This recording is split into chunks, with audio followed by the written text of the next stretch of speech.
Welcome to VeloPro. My name is Bob and I'm happy you can be here. We have an important show. This show is a little bit more serious than the ones that I would have normally liked to have focused on, but it's so important. Alzheimer's.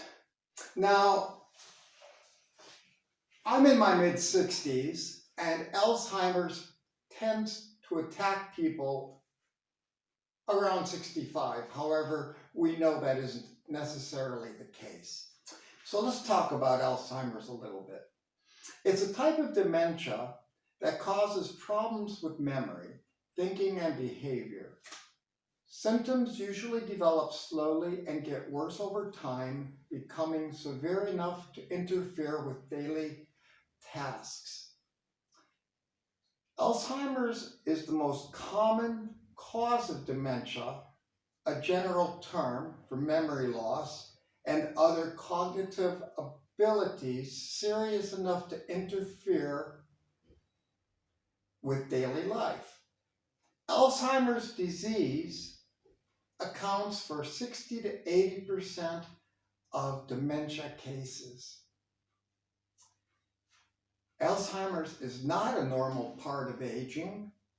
The greatest known risk factor is the increasing age, and the majority of people with Alzheimer's are 65 and older. But Alzheimer's is not just a disease of the old.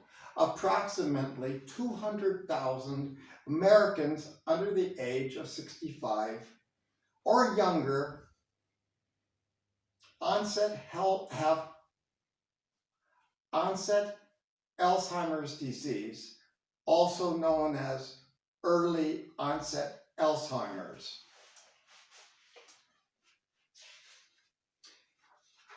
Alzheimer's worsens over time, and Alzheimer's is a progressive disease where dementia symptoms gradually worsen over a number of years. In its early stages, memory loss is mild, but in late stage, Alzheimer's individuals lose the ability to carry on a conversation and respond to their environment. Alzheimer's is in the sixth leading cause of death in the United States. On average, a person with Alzheimer's lives 4 to 8 years after diagnosis, but can live as long as 20 depending on other factors. Alzheimer's has no cure, but treatments for symptoms are available and research continues, although current Alzheimer's treatment cannot stop Alzheimer's from progressing. They can temporarily slow the worsening of dementia symptoms and improve quality of life for those with Alzheimer's. But today there's a worldwide effort to find better ways for treatment of the disease and delay its onset. Now this gets on to the story about health and microscopic changes in the brain and how the first signs of memory loss, but I don't want to go there because I'll leave a link for this and a couple more just to be on the safe side.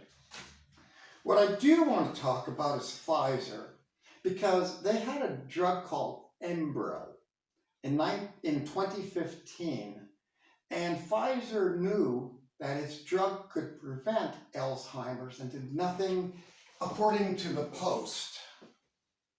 Now I'll leave a couple links about this, and there's a news video in the Advanced Nutrition playlist from RT News about Pfizer. Now, in the cannabis video, we mentioned Big Pharma. And Big Pharma, unfortunately, hasn't changed. Okay, let's cover this article. In 2015, drug manufacturer Pfizer discovered that their drug Enbrel, an anti-inflammatory used to treat rheumatoid arthritis appeared to lower the risk of Alzheimer's disease by a whopping 64%. So they're saying that it's just like some other medicines. They were intended for one purpose, but they turned out to be good for another. A particular blue pill comes to mind. And heck, that's how medicines are often done. Do you think semiconductor work is any different? Half of it's trial and error, more than half. Anyway, no one ever learned about this discovery because the company chose not to pursue any further investigation and decided not to release the findings. And this comes from an investigative report from the Washington Post, and I'll leave a link. Pfizer uncovered Enbrel's potential for preventing Alzheimer's during analysis of hundreds of thousands of insurance claims. Hundreds of thousands of insurance claims. Company documents obtained by the Washington Post state Enbrel could potentially safely prevent, treat, and slow progression of Alzheimer's disease.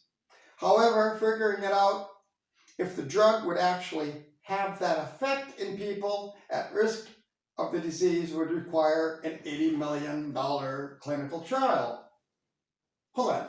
They just tested it on hundreds of thousands of people.